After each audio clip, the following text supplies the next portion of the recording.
And a very warm welcome to you all, wherever you are, to Lockdown SK, the interactive self-isolation talk show, broadcasting to you from our micro live streaming studios here on the beautiful island of Corfu in sunny Greece.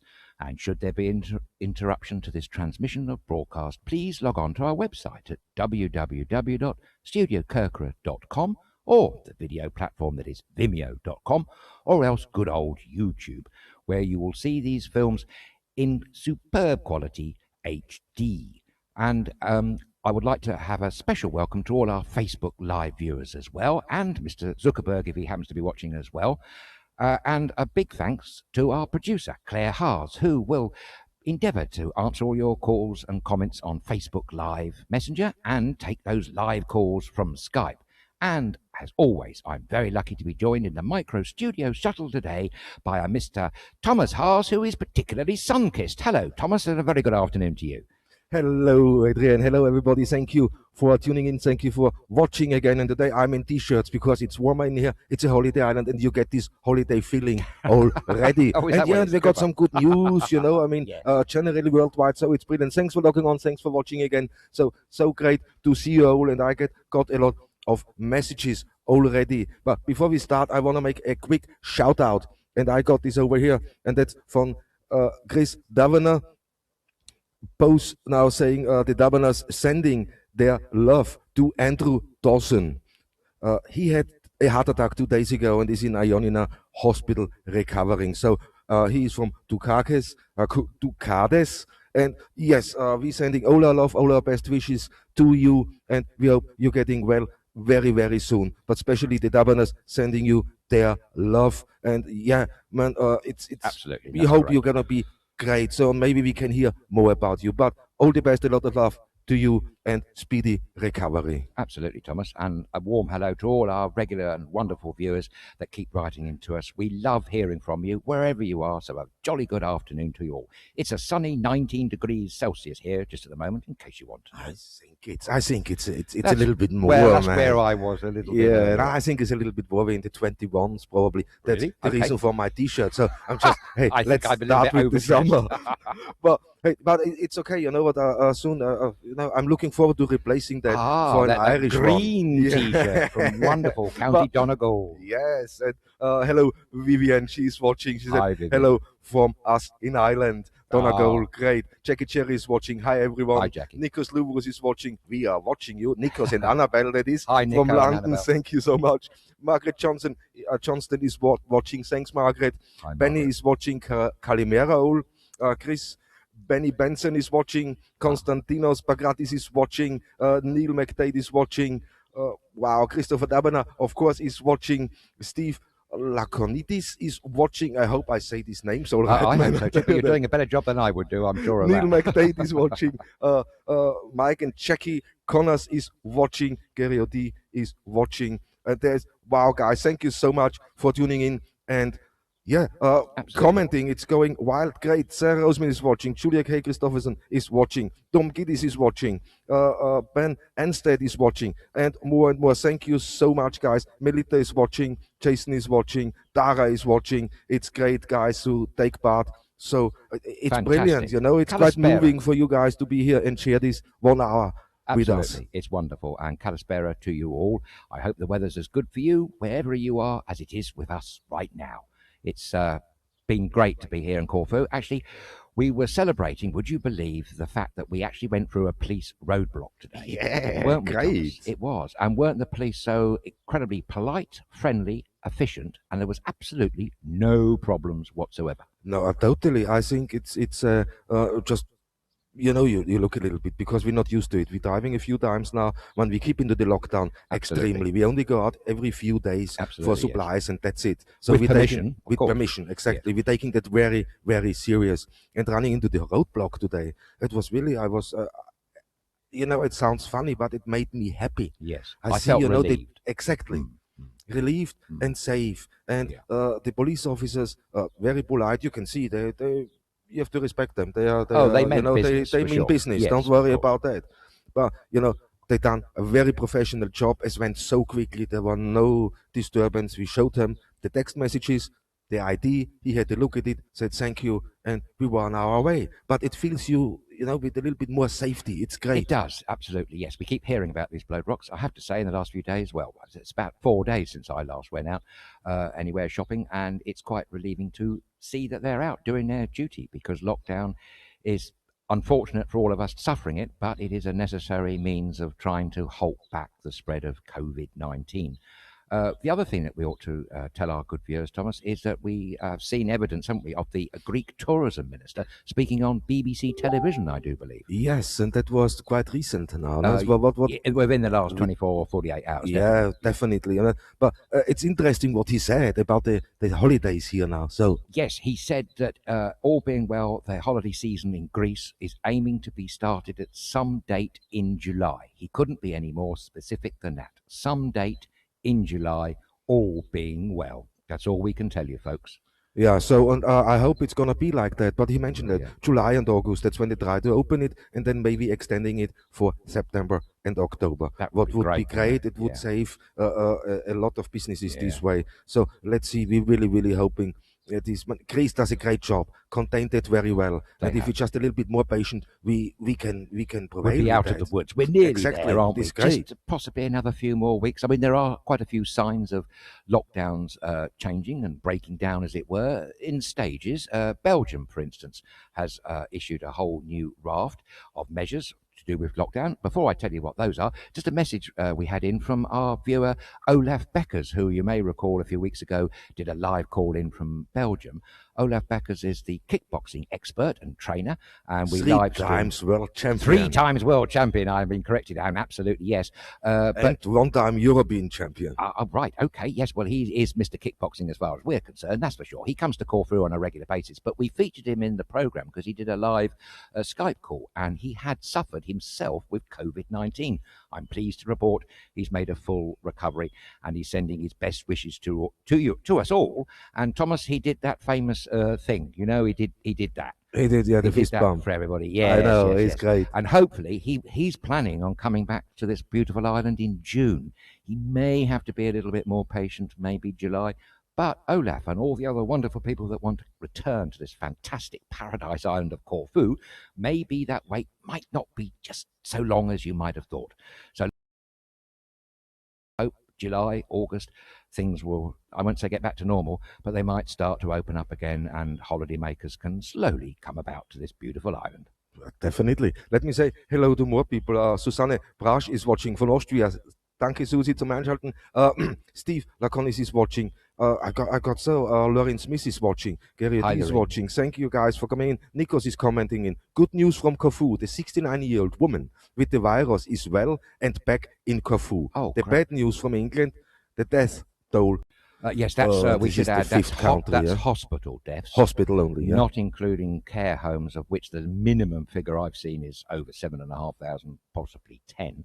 But also, it doesn't include deaths at home or deaths that weren't actually specified as being from COVID-19.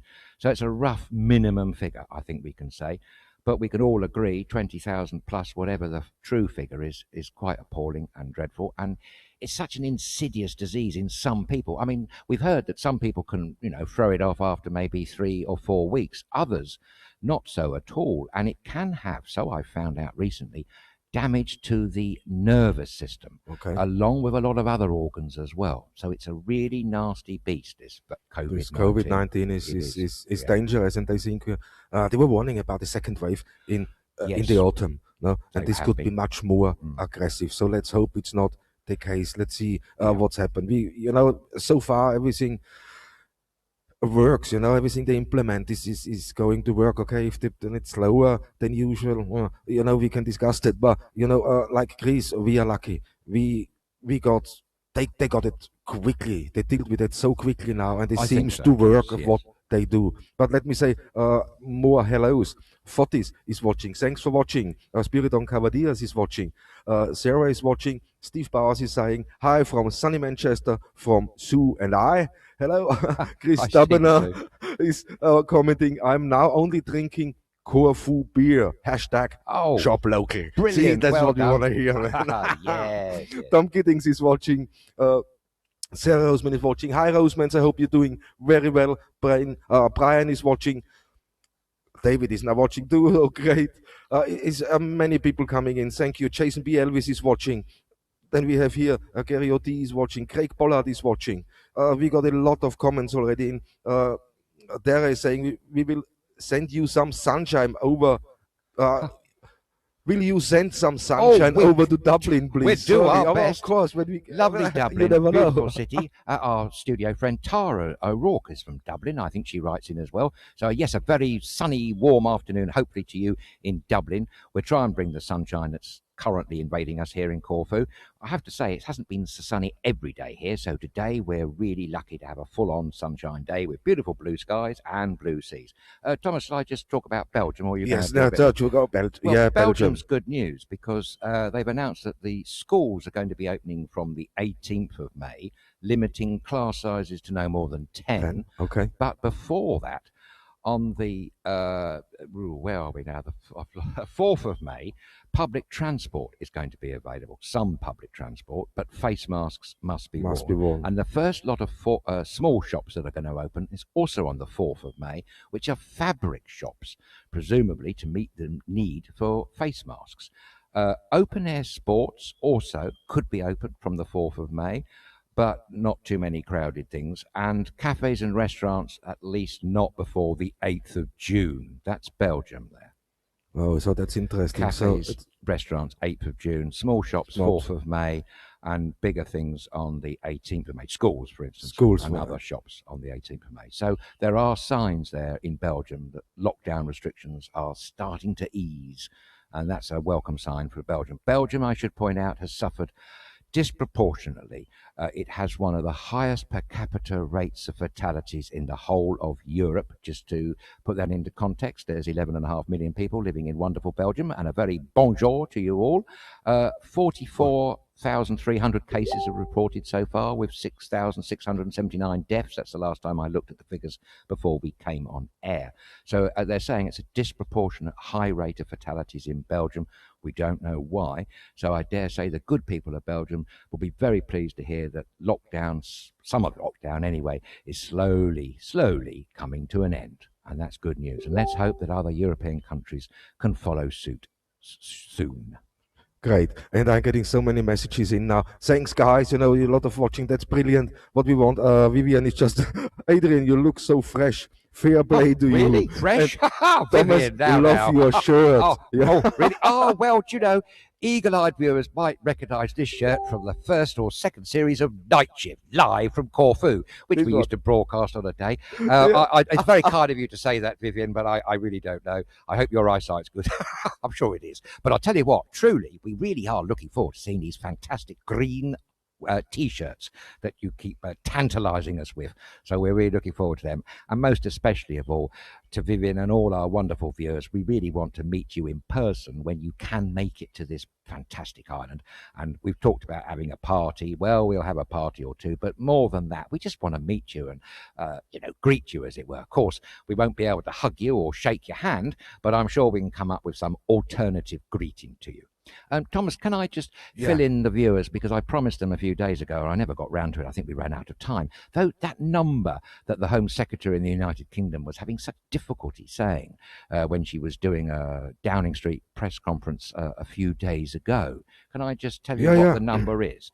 Before I lose track of this, because I think we all ought to know. I'm saying this as a person who failed his maths O-level so many times they gave up with me at school. So there you go. I just thought I'd share that with you. The number she had to read out was 334,974, which in anyone's numerical parlance would be read as 334,974. 334,974. That's how normal people would say it. But not our illustrious Home Secretary of the United Kingdom, Priti Patel. She had it as this, and I directly quote from what she said. That's why I want to share it with you. She said, 300,034,974,000. Well, Miss Home Secretary, there is no such number. So I don't know what she was thinking about, Thomas, but there we are. She's the Home Secretary of the United Kingdom. Quite staggering, really. Yeah, I'm sure she's a nice lady. Yeah, I just don't think her mathematical numerical competence is quite right for the job. I was certainly told I couldn't do anything without having maths O level. So how on earth has she become Home Secretary? I'm just wondering. I have no idea, but if you want to log on now, she's just giving the daily update. So she's leading the daily update. So I can't wait to see that after the show. Let's just stop the show and I'll give it all over to Priti Patel and let's ask her some awkward, teasing questions about numbers. Why not, hey? Yeah, well, hey, you know, why not? It's guys, thank you for logging on. Thank you for watching. There's so many watching now. Thank you. I can't read everybody out. It's impossible. I try to. But if there's anything you want to let us know or you want to comment to what we talk about here, don't hesitate. Just write this into the comment box. I'm going to read it out. If you want to give a shout out to anybody, just let us know here now, live on Facebook, or send us an email inbox at StudioKerkyra.com.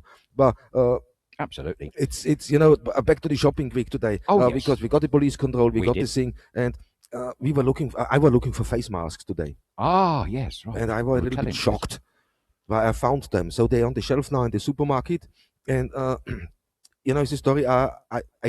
When we built the new van, I was looking for the masks because I do spraying. So and I saw these masks. Okay, yeah. But I thought, okay, for that job I want to do, they're not the right ones. And they were $8.98. It was a box of 50. Yeah. So I opted then for other ones. What you need for spraying and that they protect more for the work I was doing. But today I saw the same box of these masks, medical masks, 3 layers. No, instead of $8.98, yeah, €32. 32 euros. It's the same box. Oh, that's terrible. Well, and that's for 50. That's for 50. Yeah. And I said, wow. You know, I was happy to see them because I knew this is €9. I have these face masks. But then, what? €32? Seriously? And then I looked in more, and the price is generally on face masks. Yeah. Minimum they went up is by 300%. Yeah, well, I found that on Amazon.com a few weeks ago because I have to say, I have to admit, I haven't bought any recently. I've still got one floating around. But, you know, Thomas, I didn't see any face masks. I'm no good at shopping, I have to say. I can't find hardly any of it. But that does seem rather excessive. Mind you, Thomas, maybe we'll buy a pack and split it, and then we've got some between us, haven't we? Yeah, definitely. I got some good thing where we're just talking about Priti Patel. Where is it now? I'm just yes, Christopher Dabana is saying pretty useless Patel. Good one, Chris. Yes, witty. Dom Giddings is saying, has she got her abacus out to count? Yes, it's obviously a bit wonky. She's missing a few beads, I think. But Melinda is saying, too many. Yeah, Melinda is saying she's not the only politician to make bowls up of numbers. So I think she's right there. That's a good one. If you know any others, Melita, please let us know. We'd love to hear any other little faux pas. We say this in good humour because you probably noticed by now I commit a lot of faux pas. But this broadcast I'm determined to get through from beginning to end without uttering the famous word "signo me," which means sorry. As you can imagine, that's a word in Greek that I do know and do use rather profusely. But not today. It's Saturday and we're not going to be saying sorry for anything, are we, Thomas?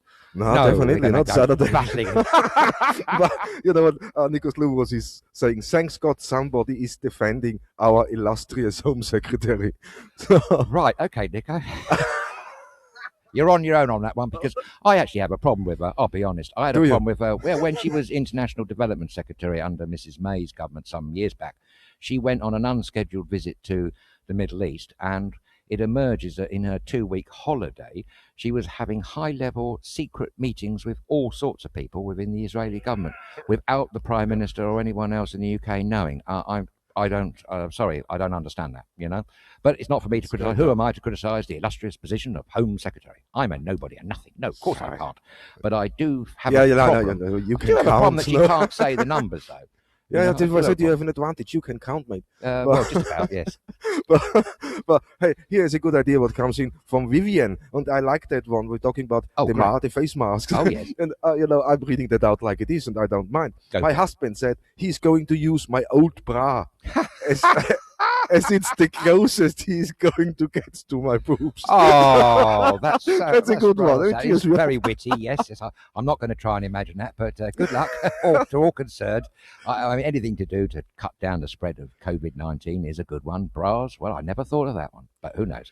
Maybe you could send us a picture. Yeah, let me say hello quickly to a few more people. It's Pat Smith is watching. Left ear is Astoparadis is watching. Teresa Dun is watching. Witty Subang is watching. Thank you, guys. George Bikalis is watching. Sharon J. A. Reagan is watching. Sheila Briscoe is watching. Sally Roberts is watching. Kostas Karidis is watching. Janine Twamf is watching. Janine, sorry. Yeah. Great. It's lovely to hear it's from great. you. Valerie is watching. Wow. Spiros is watching.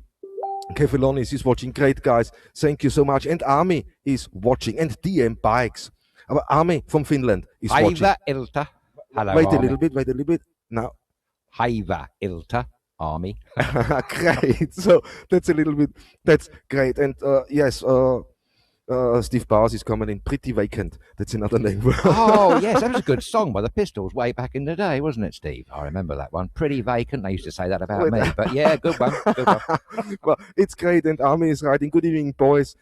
And all of us in Finland. Thank you so much. We love Finland. Yeah. And DM Bikes is watching, and that's great. It's a bike rental. Oh, right. Okay. Just outside town, I see. Kontokali, if I'm right, please. Yeah.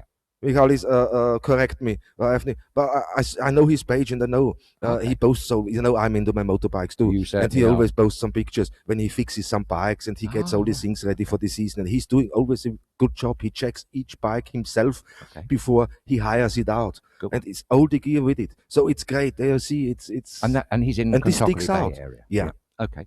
That's good to know if you're in that part of the island. If you want a bike mechanic and you're in the southern part of the island, there's only one that we know that we can recommend, and that's Theo in Ayers Mateus. Hi, Theo, if you're watching. You've got a great rep from one of our viewers, David Roseman, who thinks you're the best motorcycle mechanic on the island. I think that's what he said a few weeks back. So good afternoon, Theo. And I have more messages here. So reply quickly. This is great. From Lavinia saying Nikos is being sarcastic, I think, Adrian. Thank you, Vinny, for that advice. Yes, I guessed that he might be, yes. I'm relieved, actually, to hear that.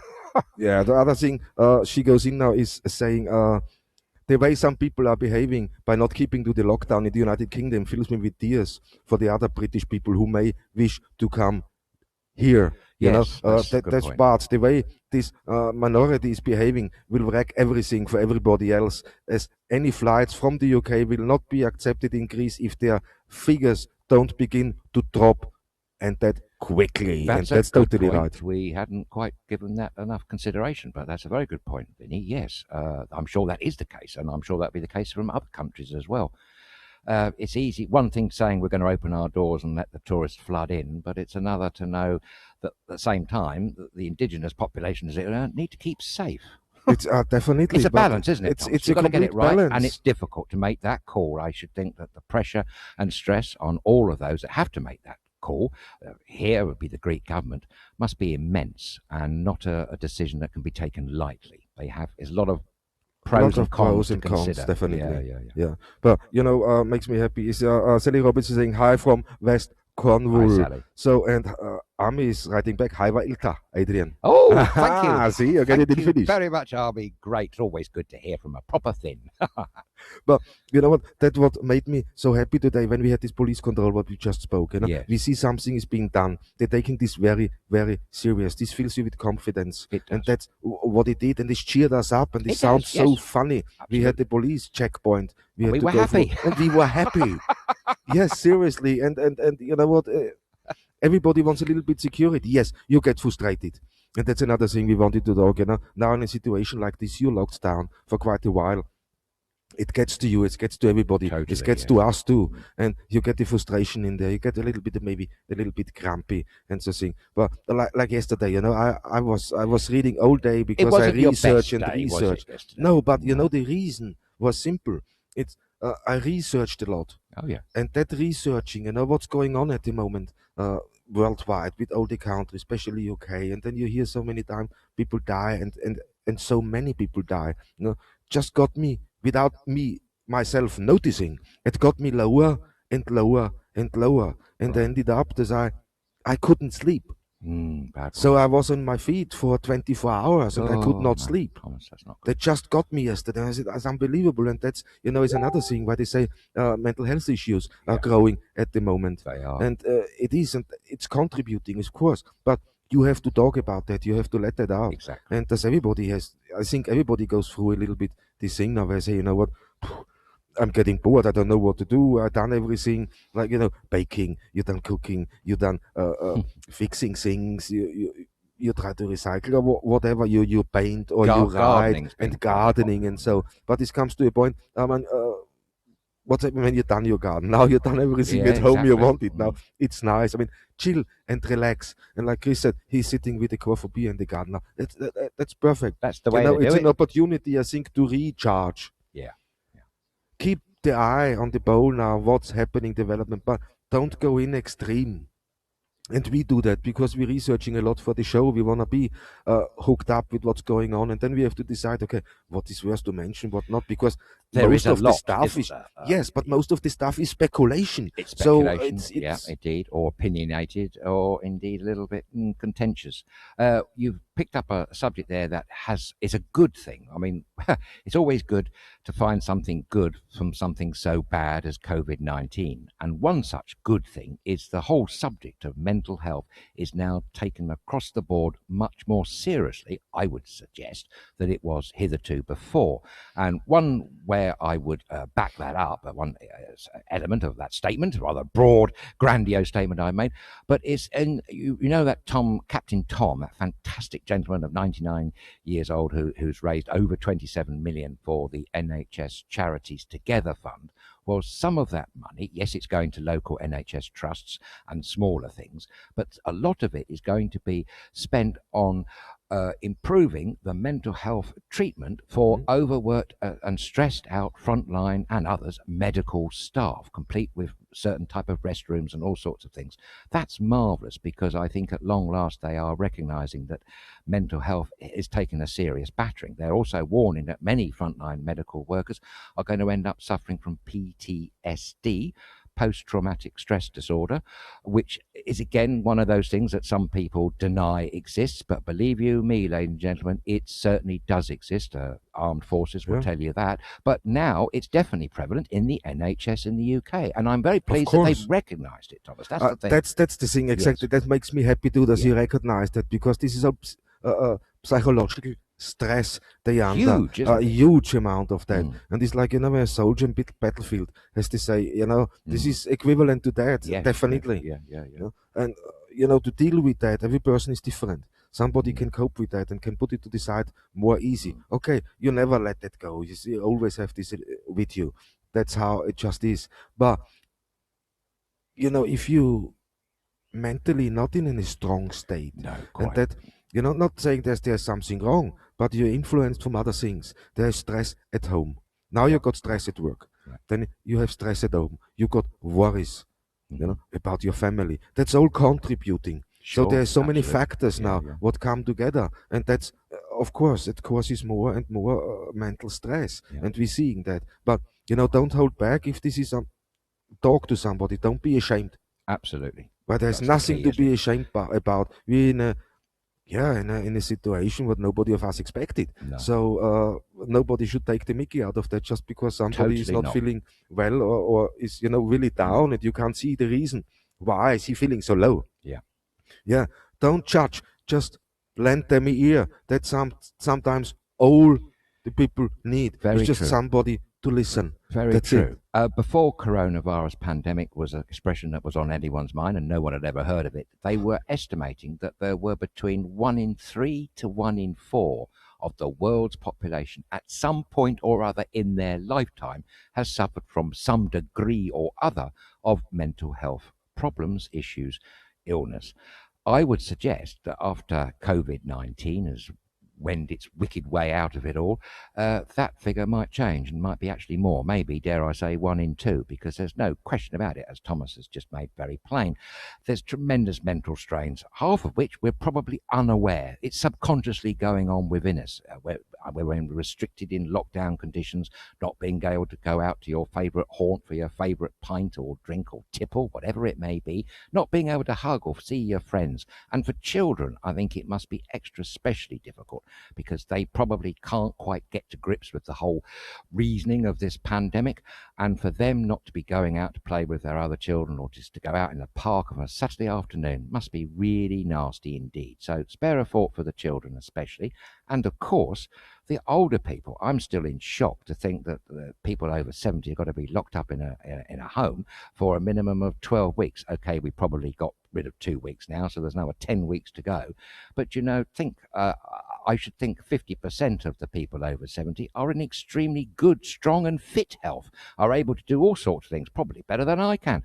So to think that they are forced lockdown just because they're 70, even if they are showing no symptoms or nothing with COVID-19 whatsoever, I think that's a tough thing, Thomas, quite frankly, and I really hope it's not a portent for things to come. Yeah, we have to see and wait. But we're watching that, and we're gonna be on the ball that. And you know what, the older people, when we say they can cope better with it, you know, the older you get, the life experience you have, it's sure. You know, they can support. That's now, you know, this is the people who listen. That's the people who hug you. That's straightforward. When you go to this, it's always the older generation who comforts. Yes, in the end, indeed. And that's the thing. But let me say hello to so many people. Thank you, guys, for tuning in and watching. It's great numbers of you watching. Harris, Wallis, Carlos is watching. Linda Barson Jones is watching. Pamela March is watching. Rick Johnson is watching. Bold Hugh is watching. Linda Barson Jones is saying hi all. Hello to you. Thanks for watching. There are many coming in. Here, Nikos is just commenting now and saying making a mistake about numbers and not being able to read numbers makes a difference. Well, yes, that's true. And also, Nico, the other thing that I forgot to say in that piece was that fact she made no apology. She didn't even acknowledge that she'd had trouble with the numbers. To me, that shows blind arrogance, really. I call arrogance out because I don't think any human being has got any right to be arrogant on this planet, in this universe. That's just my personal opinion.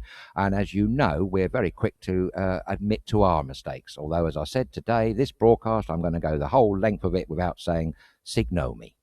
Ah, yes, he said it. You're lost. Oh, well, I've said it twice, but say it with meaning. I'm just referring to the word. It doesn't count. That doesn't count. That's cheating. Got you there, man. The coffee's on you. All right. Okay. Okay. Lino Herrera is saying, while we were talking about feeling safe, I'm so glad it's very strict here. I feel safe. Exactly. That's what we say from the police controls.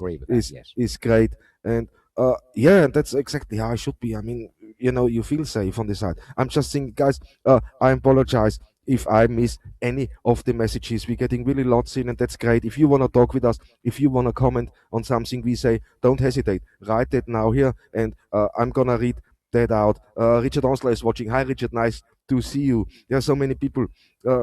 Krissa is watching. Yeah, great, guys. Thank you. It's brilliant. You know, it's great how you take part. So if you have any questions you want to answer, or you want to let us know about something we don't, or we made a mistake, don't hesitate. Comment now or send us an email to inbox@StudioKerkyra.com. That's right, because Lockdown SK is a show all about collaboration. It's an interactive show, and this is your digital platform to share your experiences, to ask and perhaps answer questions from other people. And always, don't hesitate. Use our platform to say hello and best wishes and whatever else you want to say to all your friends and loved ones here on the island. And of course, if you're living on this island and you wish to say hello to all your friends and loved ones abroad, elsewhere across the globe, we are also the digital platform to do that. Just following on from a story that we ran yesterday about President Trump's infamous press conference from the White House the other day, his excuse, apparently, which you probably already know this, is that he was being sarcastic, Thomas. Can you believe that? I know, I heard that. That's the latest excuse coming out of the White House. He was sarcastic. You know, in a situation like that now, as a politician, making an announcement, an official announcement, official press conference, you shouldn't be sarcastic. It's a serious situation. Serious. There's tens of thousands of people dying around you. If you think you can really joke about that when you have a press conference, I mean, it's, you know, it's not right. And somehow, you know, I'm getting the feeling that this man is mentally ill. Well, and he's not in a fit state to run that country. No. Because just to say that we got American friends ourselves. We love the country, we love the people there. They're great. But, you know, that's everything they built up over the last 200 plus years in the States, yeah, to make it a great country. No? Yeah. that man is destroying right now. I have to say, I totally agree with you, Thomas, and it is a great country with some fantastic brains. I mean, not just technology, but right across the spectrum. Everything, yeah. And, of course, it's the original home of films, the movies. I mean, the world of movies wouldn't be anywhere without Hollywood, for heaven's sake, would it? Exactly. I mean, you know, this is where it started for film. So nobody can deny that. So that's why I said it's such a great country, such a fantastic country.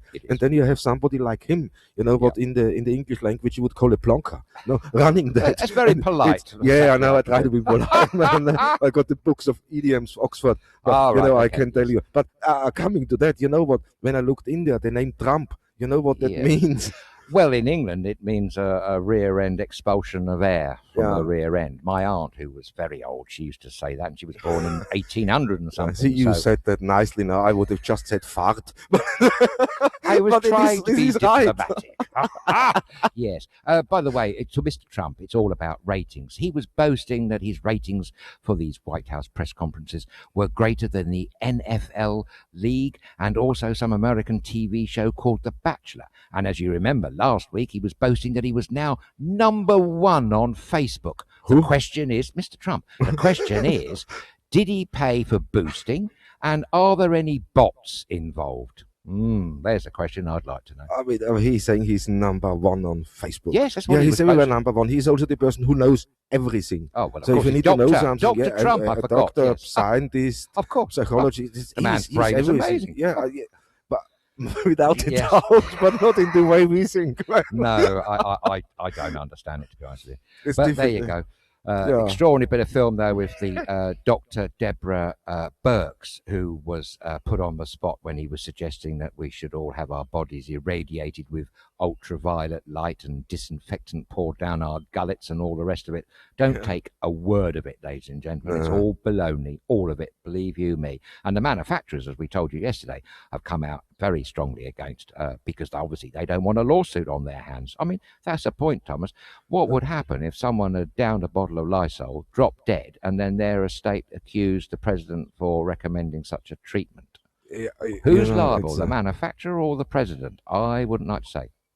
For me, straight the president, after that comment, you know, they should all sue him. They should all throw bottles over their feet and sue him just for that. Seriously, wash yourself quickly and sue him. Because, I mean, that's a statement he made there, and you can't deny that. But, okay, carrying on, there is a couple of things. This goes back to the pretty one. Cold Patel. Tom Giddings is saying she wouldn't know how to apologize. She's a politician. That's good. Straight on. That's true. They don't apologize. They give you an excuse. No. So a few have over the years. I think there was a guy called Dr. David Owen. He did back in the day. A few politicians have apologized, but you're right. Generally, they do not. But I think it's a problem because when you have apologized, then you have to resign too. That's the problem they have, and that's what I figure out. Every politician who had to publicly apologize resigned afterwards.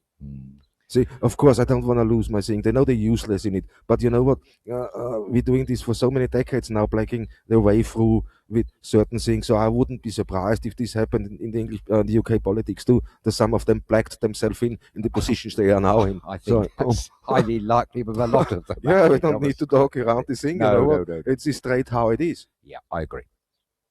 Okay, I know I'm very straight today. Make that a T-shirt. Somebody said they can't see it really, so it's nothing special, but it's just look.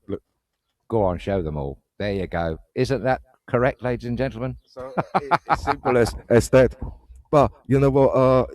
That's the T-shirt, and I'm really looking forward to exchange it to an Irish one. But Sally Roberts is saying it's not lockdown for old people over 70, just vulnerable. For initially 12 weeks, but now they're talking 12 to 18 months. Oh, right. Thank you for pointing that out, Sally, and thank you for that last bit of information. That's even worse, though, isn't it? 12 to 18, but this is the vulnerable, not the old. You're right, and I've just remembered it was vulnerable and ill, disabled, and also pregnant people. But the media in the UK certainly seemed to spin it that it was old age pensioners. But either way, lockdown. 18 months, that sounds bad, doesn't it? God, blimey, Thomas. I don't know. Yeah, it's 18 months. This is a long time. Yeah. It's, hopefully they're working on a few solutions. Maybe they're getting it now slowly, and they're saying, okay, we have to act faster, and we have to lay something out, planning out to cope with all these things. So also these people can go out into certain areas. Yeah. So this is all now in the planning. It's just if you have this in your head or not, how you prioritize the whole thing. I mean, it's still if the thing is coming down, I don't know if it's leveling out. It looks like, and I really hope so. It's leveling now out, and so things can start bouncing back, especially here for Corfu, because it's a fantastic island to make holiday, and they're getting ready. As soon as they say now July, they can. Believe me, in the next 3 to 4 weeks, they're all gonna be ready. Yeah. They're ready for the tourism yes, any time to switch that on, and that's where they are very good in. You not undermine that. They are very thing, but we hope it's gonna, because this means we can move and we can show you much more about this beautiful island. Absolutely, we can't wait to do that. You know, we've been under lockdown for long enough, but as have many other countries across the globe. So let's hope there is some light at the end of this rather long and dark tunnel, hey? So yeah, I get a lot of messages in. I mean, okay. You got a couple of news. I was going to talk to you about some miracle cure coming from Madagascar. We don't often get a chance to talk about the wonderful island off the east coast of Africa in the Indian Ocean, known as Madagascar, #1 supplier of vanilla in the world. Well, would you believe the Prime Minister's been flogging this cure, allegedly? It's actually based from an anti-malaria cure. And he's talking about it being a magic cure for COVID-19. The Prime Minister is Andrei Rajoelina, and he's actually been promoting it himself as a preventative remedy. It's a herbal tonic, and it's being sold in supermarkets, but would you believe, being given away free to poorer people with the help of the army there. The main ingredient, this is what it's all about, is something called Artemisia, not something I know much about, and it's a plant which actually contains a substance that's used to treat malaria. He's claiming that tests have been carried out and 2 people have actually been cured with this alleged wonder cure, but I'm sure you it's not. It's been currently investigated in Germany at the famous Max Planck Institute. They're looking into very it. good institute. But it looks like a bottle of herbal tea, sort of 500 millilitres. But believe you me, it is not. According to the World Health Organization, there is absolutely no known cure or vaccine or treatment at the moment for COVID-19 anywhere in the world that has been approved by any recognized body. That's the official line. So Madagascar, I think you're on a wing and a prayer there. Beautiful island, fantastic nature and animal wildlife there, absolutely brilliant. But, you know, I don't think, even just because your Prime Minister's trying to flog some herbal remedy for COVID-19, I don't think so. Seriously, wait for the World Health Organization or indeed these vaccines. Now, we keep hearing about Professor Sarah Gilbert from Oxford University. Trials are ongoing, and last we heard about that was maybe the vaccine there would be ready by September. But we must stress that, as our viewers have pointed out to us, 6 months for that and another 6 months for testing something. It's exactly that's a year away. So that's what you're talking England now. Yes, but she's only 80% certain that is going to be effective. See, so, and that's another thing. Is 80% certain. It's gonna work, and I hope it's gonna work. We all do, because it's I think if that works now, if we got that vaccine, if it slows down and really, like they say, the warmth, the sun, and the humidity is slowing that virus down, it would be great. Would give us a little bit of breathing space for sure to do that, and this would sing, because everybody, I think that was a big wake up call for everyone. Mm-hmm. What's happening now? Nobody expected that same time last year. No, absolutely not. Did you know, Thomas, that according to a spokesman from the ROC island of Taiwan, they are saying that they actually warned the world on the 31st of December, would you believe, about COVID-19? That seems rather a long time ago now. But action really wasn't taken, was it, by many countries until, March, actually. Here's another thing that's come to my attention, Thomas. Apparently, there's a bit of a fury in the UK newspapers today. Dominic Cummings and a man called Ben Wallace, who I don't know, I've never heard of, but apparently he was a leading figure in the Vote Leave campaign during the Brexit business. These two gentlemen were present of 23 people at the very first SAGE meeting. That's the Scientific Advisory Group for Emergencies that you keep hearing about in the United Kingdom. And this meeting happened on the 23rd of March. The reason why that's significant is it was just before lockdown restrictions were introduced into the United Kingdom. And the former chief scientific officer to the government, said that these gentlemen had no business to be there and actually compromised the independence of the group known as SAGE. That's a good point. Yeah. And I can't imagine why they were there. But the government, the reason why I mention this, Thomas, this is a subject to your heart. I want to read out a statement in reply. We must give everyone a right of reply. Here we are slagging off this person and that government, but we must have a right of reply. So I want to say what I say quickly. Okay, fine, Ted, and I say quickly. Thanks, guys, for logging on and watching. Is really a lot of people logged on and watch. Thanks. Gary Bridge is watching. Risler Wiesmann is watching. Bell Gibbons is watching. Akko Manev is watching. Michelle Cummings is watching. Donny Dunford is watching. Havawa Hassaim is watching. Beverly Flockhart is watching. Maureen Webb is watching. Lisa is watching. Margaret is writing now in already. But we go over to you first. Thanks, guys, for watching it. If you want to talk with us live here, you can do this via Skype, StudioKerkyra, or just comment now your opinion. We would be interested in your opinion, what you think about it. Totally. So thank you, guys. Yes, the current chief scientific officer to the UK government is, of course, Sir Patrick Vallance. The comments I read out were the previous scientific advisor. But to be fair to number 10 Downing Street, in relation to these accusations made by the Guardian newspaper today in the UK and the Daily Mirror, I do believe, Downing Street said this: they, meaning Cummings and Mr. Warner, occasionally asked questions or offered help when scientists mentioned problems in Whitehall, and that others also listened to meetings without being a member of or on SAGE. The scientists on SAGE are amongst the most eminent in their fields. It's factually wrong and damaging to sensible public debate to imply their advice is affected by government advisers listening to discussions. Public confidence in the media has collapsed during this emergency, partly because of ludicrous stories such as this. Well, I don't know about that. Do you? Has public confidence completely collapsed in the media? Just because of things like The Guardian that are pretty on the button, reporting things that we actually do need to know? You know, from my point of view, some of them did that probably and undermining that now terribly media-wise. So there's people out there who are not sure. Should I listen now what the media says, or are they bored off? Are they under restrictions? Are they told what to say? But now they're not told what to say, definitely. But like The Guardian, you know what they come out with, as they allowed to do that, it's beyond me. I think, and I found it out now for the BBC. Right. That's where you can trust that. I think they do this. They have the balance perfectly right, without worrying you. They tell you certain things. Of course they can't because they're not allowed. No, I agree. Let's talk about that. When people say, "Oh no, there is no censorship," yes, there is. There is. There always has been. Always has been, because you have the obligation to the public. As journalists, you have the obligation to tell the truth, but don't panic them. Don't make something up or make it sound more than it is at the moment. Well, that's very true. That's where The Guardian is guilty of. Okay. They always blown it up. Okay. I think so. Okay, fair enough. Some of the things I'm reading, half of it, you don't need to write that way. You can write it, diffuse that, write the truth.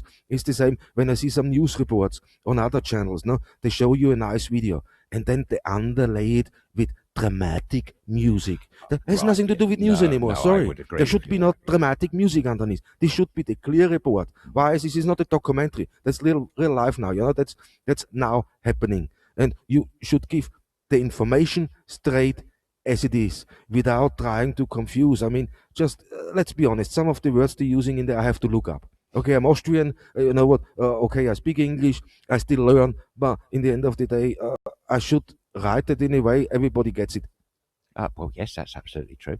Plain language. There's been a campaign for plain language in all sorts of documents in the United Kingdom, particularly legal contracts. Maybe things are a little bit different nowadays to what they were in the past. But yes, I quite agree, Thomas. That's fair enough. Yeah, catch you out with that one. Or did I understand you wrong? No.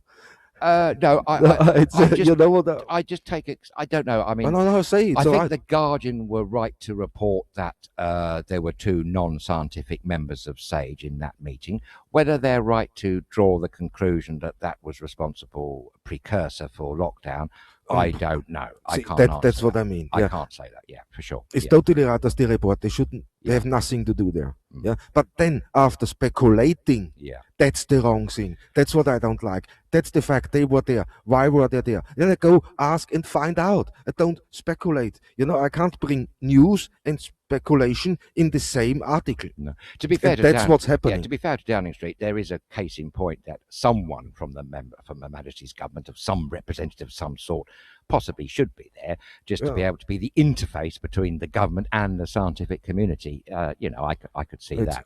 What I have more of a problem with is a gentleman called Ben Wallace. Can I ask our lovely viewers and listeners, who is Ben Wallace, please? Pardon my ignorance. I honestly don't know. I've never come across this gentleman's name before, and I'm a bit of a news hound. I kept a close ear and an eye to the ground during Brexit and all that. But I have to say, pardon my ignorance again, I've never heard of Ben Wallace, so perhaps our good friend Nico who could put me straight on that one. Maybe. Okay, let's go on talking about this thing now quickly, and that's talking about the older ones when I was vulnerable. And here, Margaret Johnston is writing in, Adrian, you have known me many years. I have. And seen me work in the restaurant. Yes. I will be 70 in June.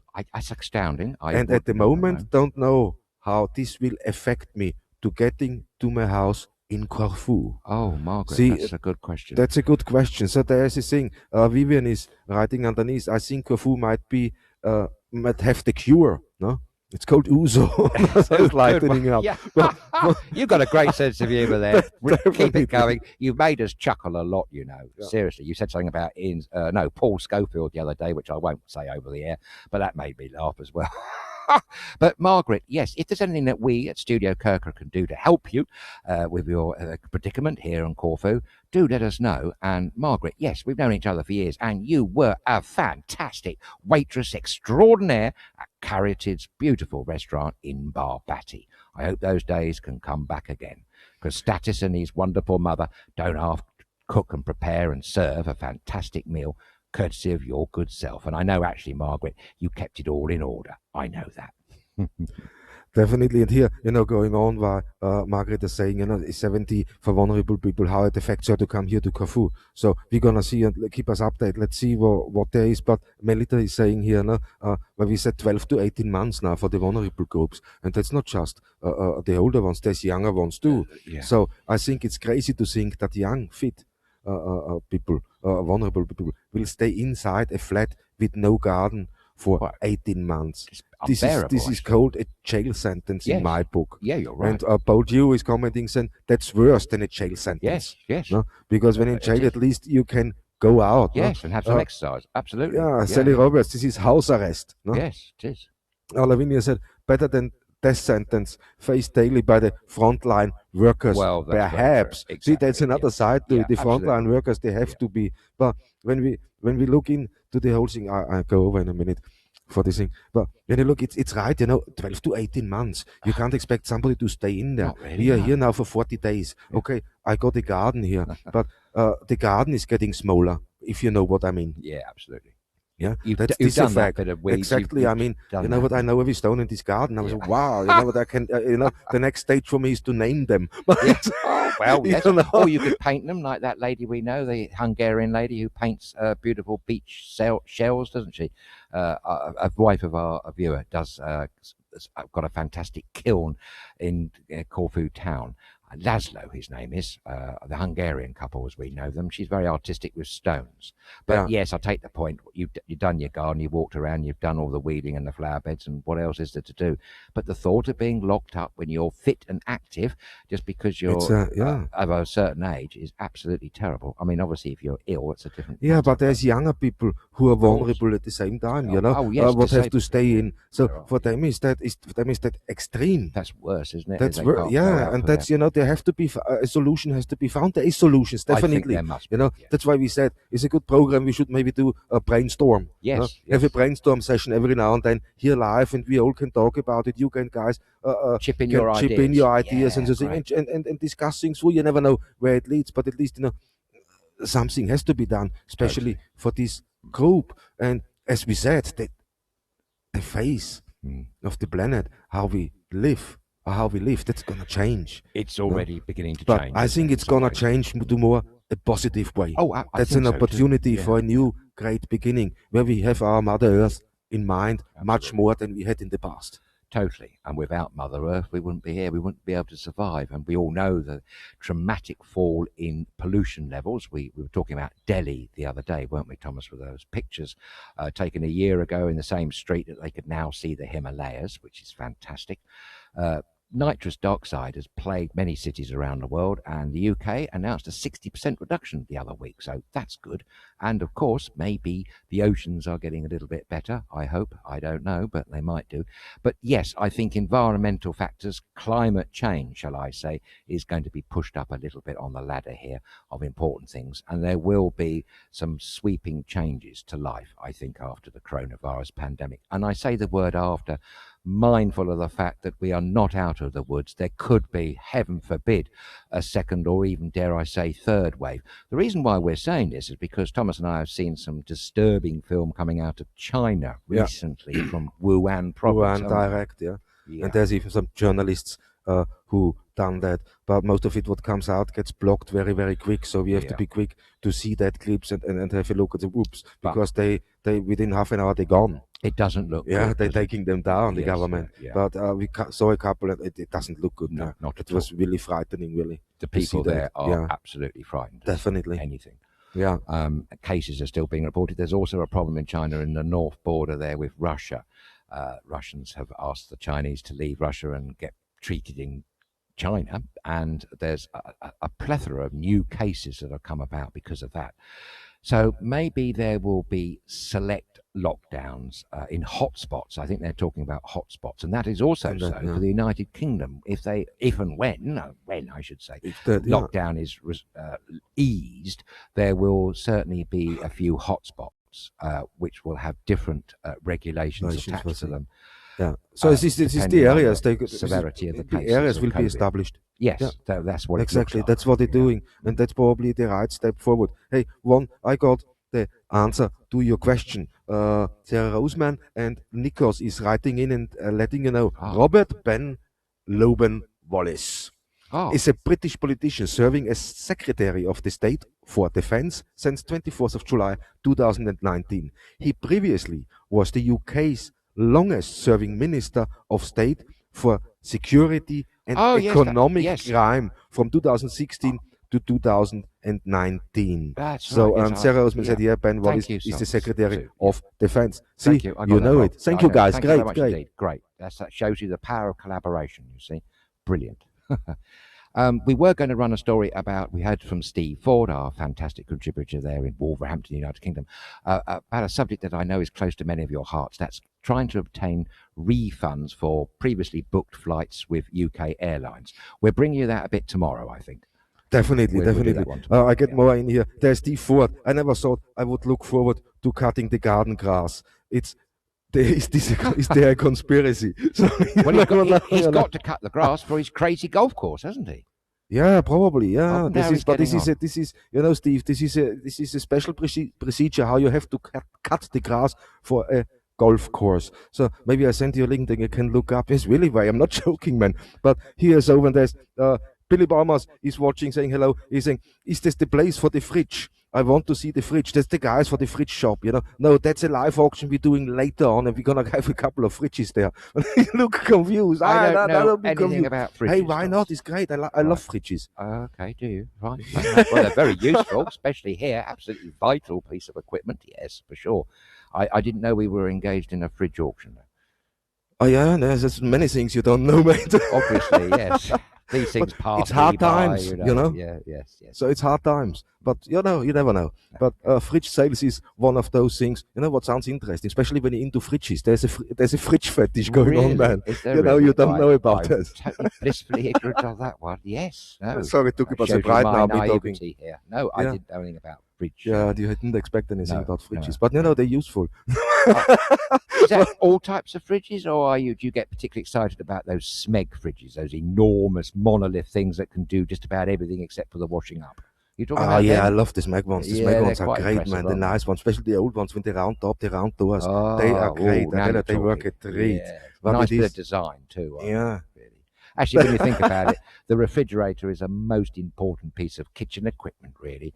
And in countries that are not so lucky to have a plethora of fridges, such as Africa, keeping food fresh and not going off is very difficult indeed without a fridge. So just think how lucky we all are to have refrigeration. Definitely. I'm very excited now. I hope this makes you happy, Billy. But what I think, Billy is a comedian, and there's a comedian club somewhere. Oh, okay. So we would love to hear, but I looked on. Of course I looked, otherwise.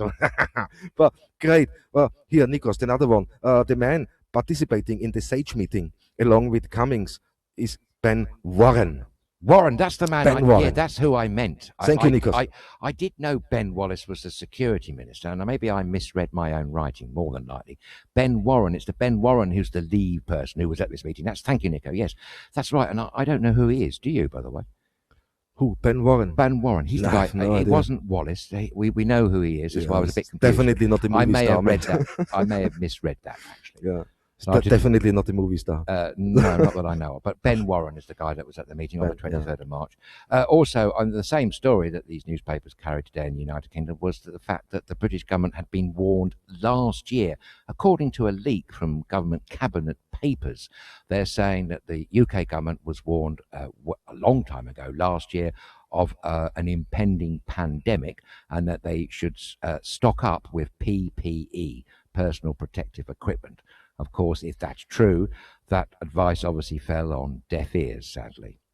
Although we should point out that this government has been trying to do their very best to, from perhaps behind the curve, to try to get enough PPE in, and they certainly have had factors to deal with which was out of their control. For instance, only receiving half the load was ordered from Turkey, and also so many loads that came from China, very kindly, but had to go back because they weren't the right quality. Remember all the test kits that came that were faulty. There were also faulty masks and faulty gowns, would you believe? So I'm not surprised. No, it's somehow I'm not surprised, because it's the speed they had to produce that, to manufacture that. It's ridiculous. You have to check that you can't just produce. Is the quality suffering? We know that all, so it doesn't surprise me. One bit of good news is that the UK government is scaling back on its requirement for ventilators. At the beginning, a few weeks ago of this crisis, they were saying they were simply going to run out of ventilators because so many patients were needing them. Well, thanks to the efforts of many firms that have produced a lesser degree of ventilator, it's called a CPAC, if I remember rightly. Can't remember what that stands for now. But it's a breathing aid rather than, and you don't have to be sedated. So depending on the severity of your breathing problems, the good news is not so many ventilators are being required. And the order that we spoke about here on Lockdown SK 3 weeks ago about Dyson company supplying 10,000 ventilators. Oh, no, that's went out the window. That's gone out the window. Yeah, that's because his were blowing instead of sucking, no? Or sucking instead of blowing. Yes, really? seriously. I didn't know that. I'm not joking. He must have got it mixed up with his vacuum cleaners. Must be, yeah. I think really? well, normally it blows out, no? Yeah, yeah. It gives you, no? Yeah. So you can see, but it was sucking. Well, that's not very good, is it? Joke. Well, I get it somewhere. Well, okay, all right. Well, he went off to Singapore, which is quite interesting, actually, because Singapore was one of those countries early on that was really praised for its early intervention and its quelling of the cases of coronavirus. But unfortunately, as you've heard recently, and from us here at Lockdown SK, Singapore is on a second wave, although that's mostly because of the overcrowded dormitories and their migrant workers. 300,000, would you believe, are working in Singapore to keep the infrastructure going, maintenance, construction and transport. I also read something the other day that suggested that the first cases of COVID-19 in Europe actually came from Singapore, would you believe? And further from that, the cases from Europe then went to America. There's people thinking that New York was particularly hit badly by people from Europe coming without realizing they had the virus, as well as Seattle. We know about the Seattle. Although the other thing that pops into my head is that the first cases of coronavirus in the United States are now believed to have been much earlier than first reported. I mean, it's shocking when you see something. It's shocking. So let's just hope that's not, Absolutely. we got this somehow under control and we can make the whole situation better. Let us hope so. Here on there's more comments. Quick thanks, guys. It's great. You writing in. Tom Giddings is saying yes, relating fridges. This gonna make Billy Palmer happy, and he's a comedian. So, guys, if nice one, Tom. it's great, Billy. If you wanna do something with us, if you wanna come live on Skype and cheer us up, that would be so fantastic. But there's another comment regarding fridges. My fridge has never had so much use being on lockdown. I bet not, no.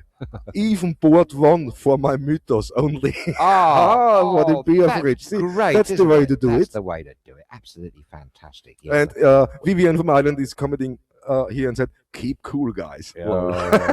We will, Vivian. We will. We always think of you when we're in a tight spot. We think of you. Thank you very much, Vivian. And Mythos is quite a favourite beer here on this island. There are lots of others. Corfu beer.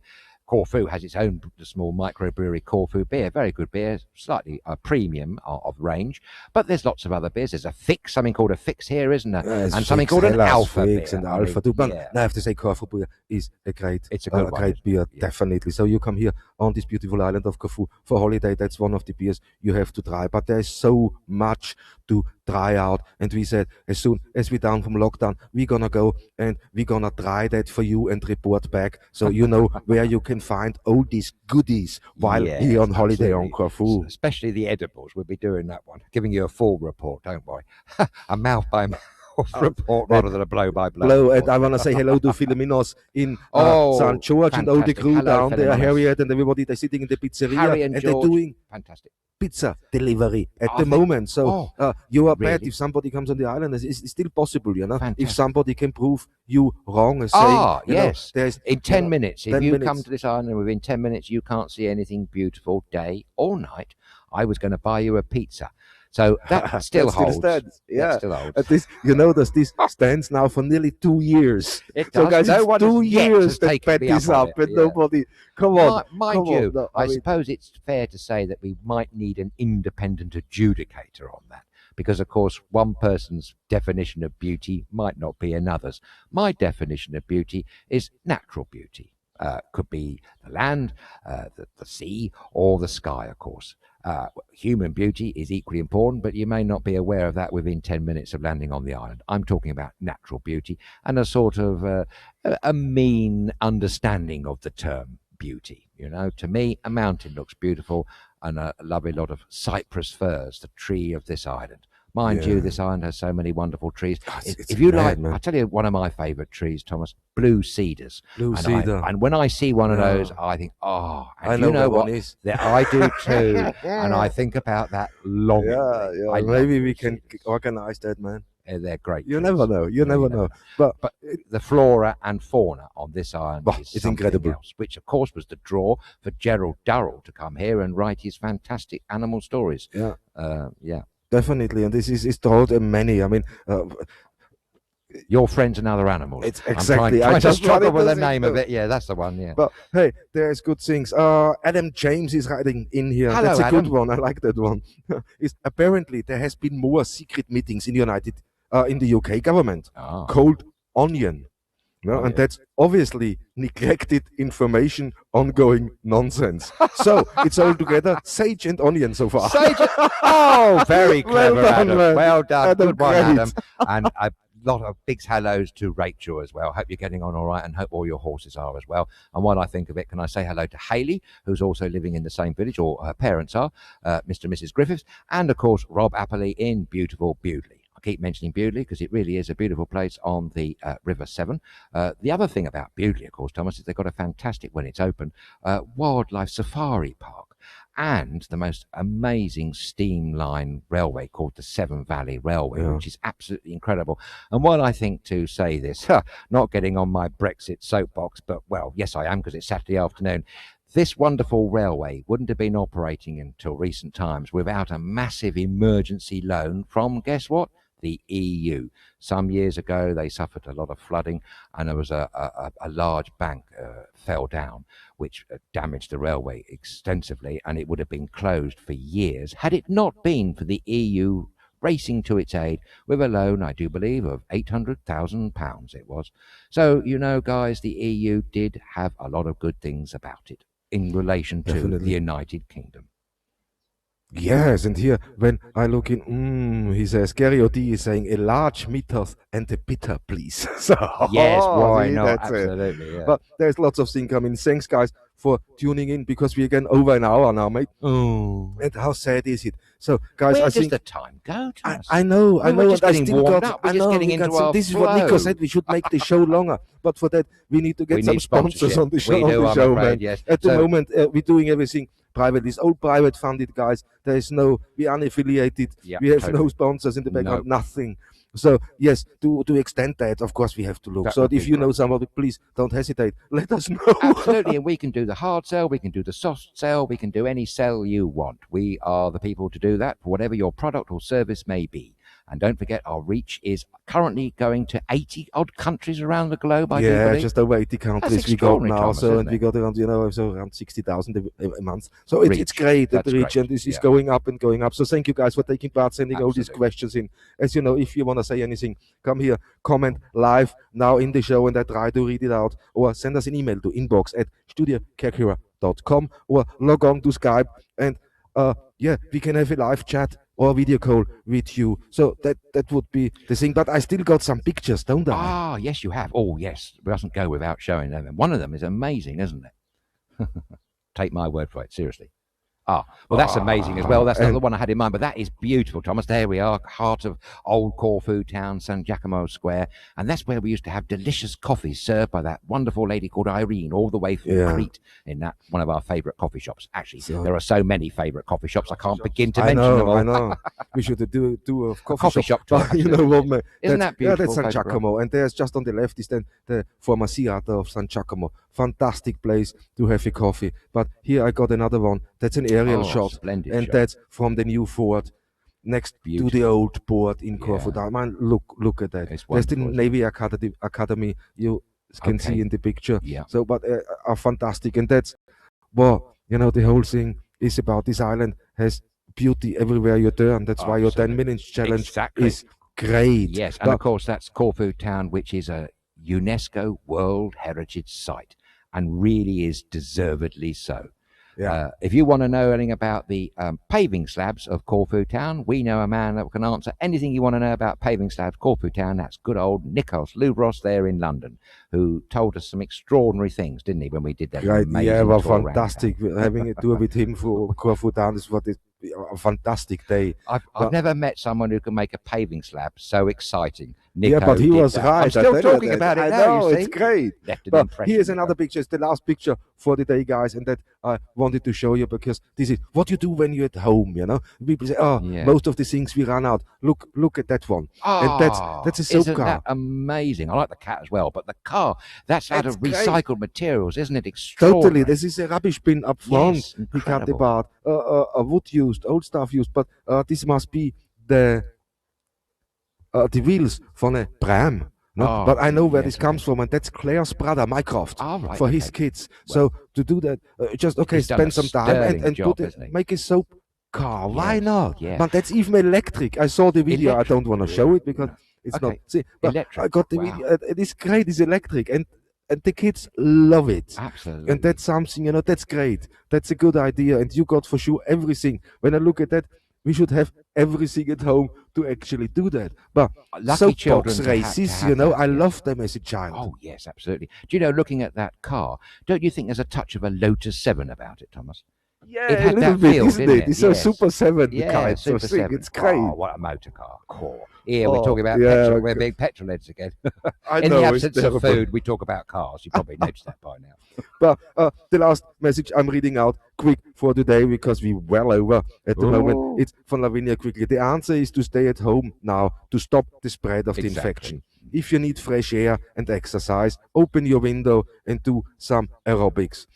What is the problem? Just abide by the regulations now to prevent more draconian measures being forced upon everybody. That's absolutely it's totally right, isn't it? It's a matter of respect for frontline health workers who are giving their lives, and all the service personnel. It's not just the medical staff, it's all the delivery drivers and everybody else that's involved in getting essential supplies around whatever country you happen to be in.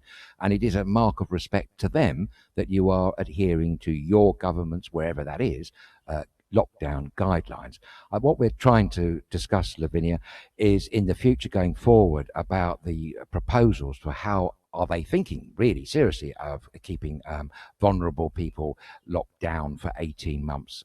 I take your point about opening the windows and all the rest of it, but the thought of being locked down for 18 months when you are ostensibly fit and healthy, even though you are over a certain age, that doesn't seem right to me. I don't know. We're open for discussion. What do you reckon, Thomas? Definitely always open to discussion and debate. We in the birthplace of debate, we in Greece. So debate is a form of communication and getting things spoken, and we don't have to fall out about it, and we never fall out about it. No, and that's the beauty when we talk. Exactly. But guys, that's all we have time for today. That's over an hour gone, sad Saturday. But thank you so much for taking part. Thank you for watching. Thank you for sending all these comments in and chat with us. But that's all we can do today. I hope you enjoyed it, and I hope you're having a fantastic Saturday evening too. Until tomorrow, 6 p.m., it's a goodbye, a Kalinichta from me. Oh, that's a bit early one. Yes, absolutely. Thank you very much for your time, and enjoy the rest of your day, and a very good afternoon to you all, wherever you are.